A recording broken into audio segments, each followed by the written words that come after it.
Godown வைக்கிறதுக்கு இடம் பார்த்துட்டு இருக்கீங்களா? உங்களுக்கான வீடியோ தான் இந்த வீடியோ ஸ்கிப் பண்ணால் முழுசாக பாருங்கள். இந்த இடம் எங்கே அமைஞ்சிருக்குன்னா திருநெல்வேலிப்பேட்டைக்கும் பழையப்பேட்டைக்கும் சென்டரில் அமைஞ்சிருக்கு.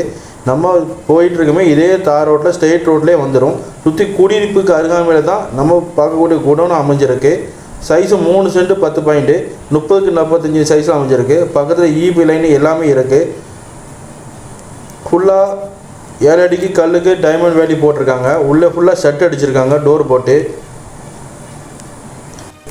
இந்த இடம் மெயினான லொக்கேஷனில் அமைஞ்சிருக்கு. பேட்டைக்கும் பழையப்பேட்டைக்கும் நடுவில். மிஸ் பண்ணிடாதீங்க. இந்த குடோன் பர்பஸுக்கு கம்பெனி வைக்கிறதுக்கோ அல்லது மெட்டீரியல் வைக்கிறதுக்கோ இல்லை ஸ்டோர் ரூமாக பயன்படுத்துறதுக்கோ இல்லை சின்னதாக ஒரு பண்ணை போடுறதுக்கோ இந்த இடம் அழுமையான இடம். அதுவும் 23 அடி ரோட்டு மேலேயே இருக்குது. சிட்டி லிமிட்டுக்குள்ளேயே இருக்குது. இந்த வீடியோ பிடிச்சிருந்தால் ஃப்ரெண்ட்ஸ் அண்ட் ஃபேமிலி ஷேர் பண்ணுங்கள். நம்ம சேனலை ஃபாலோ பண்ணுங்கள். மேலும் இந்த இடத்த பார்க்க விரும்புகிறவங்க கீழே நம்பர் கான்டாக்ட் பண்ணிட்டு இடத்த பார்க்க வாங்க.